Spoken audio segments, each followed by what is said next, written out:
We are still sitting high and dry in Kharkiv. The entire regiment, almost the entire division, is on site. Here truly seems to lie the key for the spring offensive. Corporal Lohnert tells me which troop units are situated in and around Kharkiv.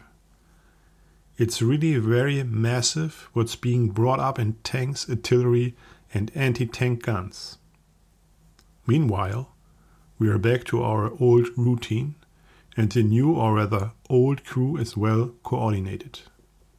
The loader, Günther, is on top of his game. Driver Uwe drives Isolde buttersmooth across the terrain. For now, we've undertaken rather small advances and supporting attacks with our Isolde. I'm not sure whether the captain is taking it easy on us, because he is still unsure about our commander, or whether we simply always end up in a quiet corner. The next day dawns, and here we go again. We are supposed to clear a small bunker complex in the approaches to the city with a few pioneers and blow up the installations to prevent the Ivans from occupying them again. 2 Stuks are providing security. We, with our stubby 75mm cannon, are to keep the enemy infantry occupied. It's about 20 kilometers to the location. The 50 pioneers are sitting on top of the tanks and assault guns. 2 sleds also come along. They are loaded with explosives to make the bunker unusable. The snow is not too deep, therefore we make good progress. Past tank barriers and around minefields, we reach the area far ahead of Kharkiv. A Fiesler Stork plane is flying reconnaissance, and with a wiggle of its wings signals that here all is clear so far. I'm in my thoughts as I'm stuck to my optic and think about the last letter from Gudrun. My old school friend Oskar has fallen. He was gunner in a Junkers 88 and was shot down over the channel. The plane apparently exploded in the air. There were no parachutes spotted. This is a big loss for the family. I'm sad that I hadn't seen him since 1940. Matthias has also fallen. My cousin was a submariner and didn't return. One can hope that they possibly were able to get out of the tube and were being fished out of the water by the Tommies. The British POW camp would be quite tolerable. One of the Russians certainly not. But I don't want to harbor such dark thoughts. Someday the Russian will give up and we will get back home.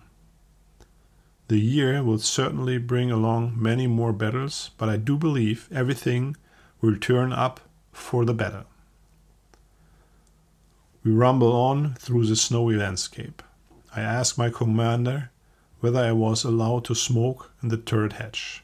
I get permission and climb on up.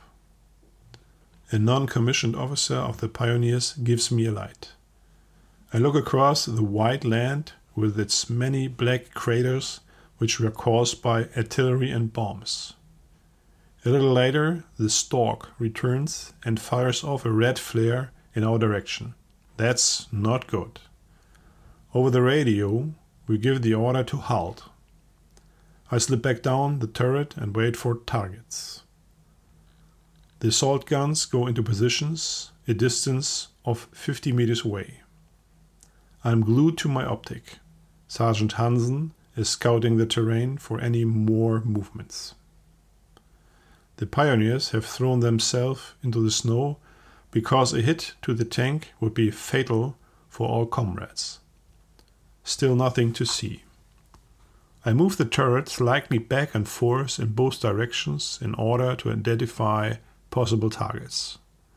We pull ahead and push a bit further. In front of us lies a slight elevation. Still nothing to see.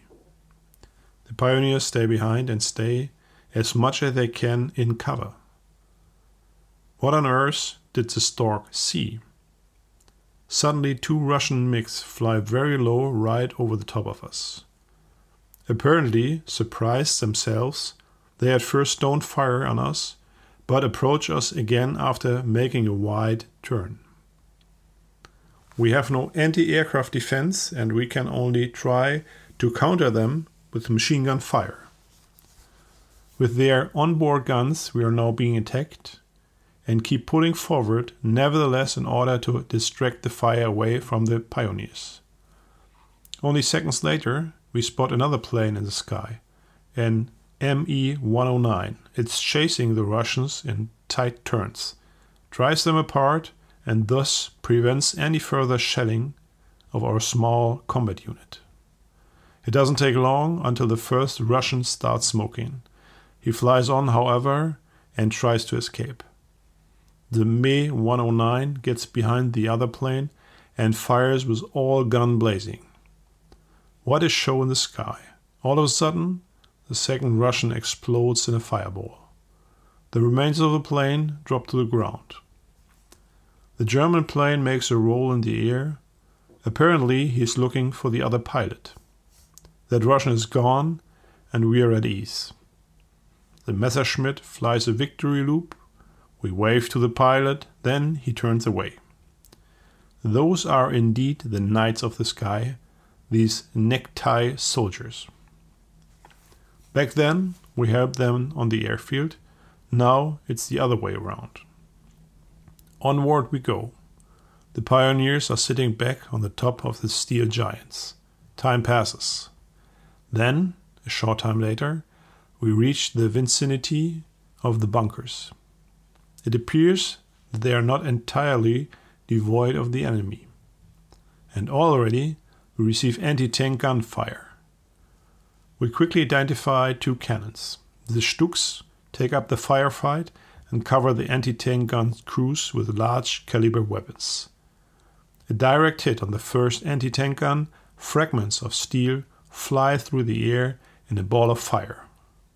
The second anti-tank gun is slowly finding its mark. With our 75mm, we fire a high explosive shell right next to the artillery piece. A shower of shrapnel has disabled the gun crew. Further on we go.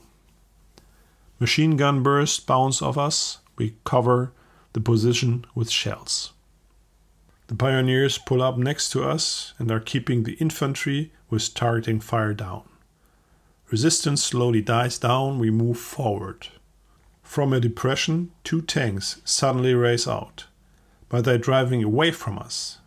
Yes, apparently they're bailing.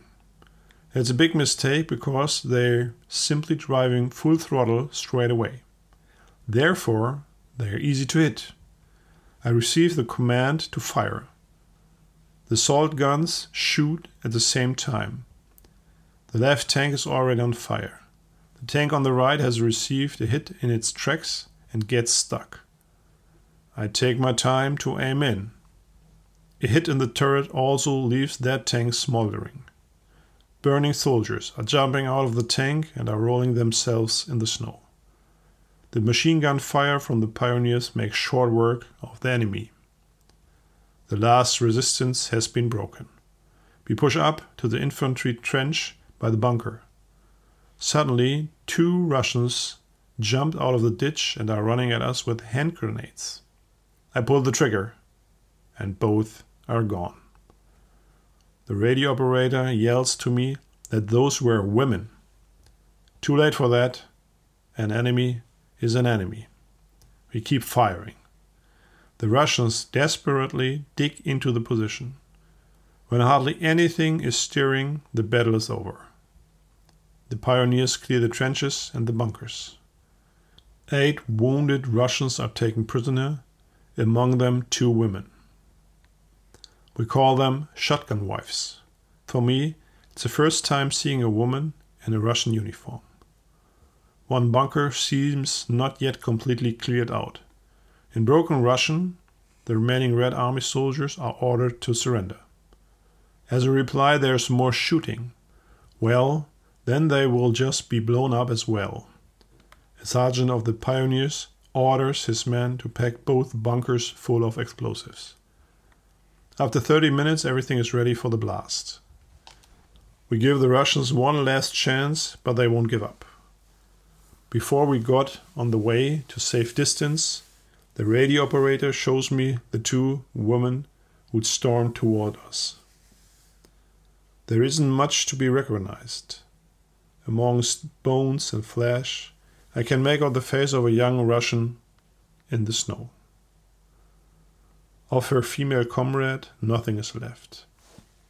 They shall be damned that now we have to fight even against women. What will come next? Children? But I have to set that aside and can't think about it. It's either them or me. With a giant boom, the bunkers are blown up and I'm being yanked out of my thoughts. We suffered no casualties. Only the Pioneers accounted for a few wounded. Nothing serious, but 2 men are lying down on the sled on our way back. Silently, I keep an eye on our commander, who is sitting in the turret contemplating. He didn't say much during the firefight. The orders came but reluctantly. Now, I'm capable of thinking 2 steps ahead of myself. And since we are both on the same wavelength, I'm ready before he gives out the command. Well, he probably still needs some time.